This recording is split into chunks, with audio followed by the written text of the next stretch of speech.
So বন্ধুরা part 3 তোমরা দেখেছো নিচ থেকে যোগ দেখাচ্ছিলাম। এখন দেখো কত লাইন, দেখো বয়স্করাও লাইন দিয়ে পুজো দিচ্ছে, কত সুন্দর লাগছে। দেখো দৃশ্যটা অনেক ভালো লাগছে উপর থেকে ক্যামেরা করে।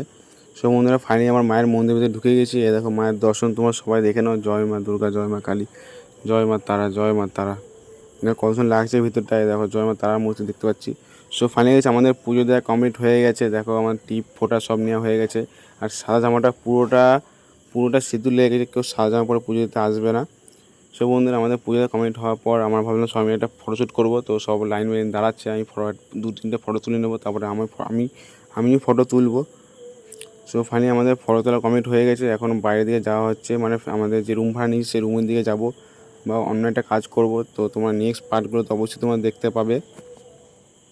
সো বন্ধুরা এখন দেখো মন্দিরের চারিদিকে তোমাদের ভিডিও করে দেখাচ্ছি। চারিদিকটা যজ্ঞটা হচ্ছিলো, তো যজ্ঞটা শেষ হয়ে গেছে।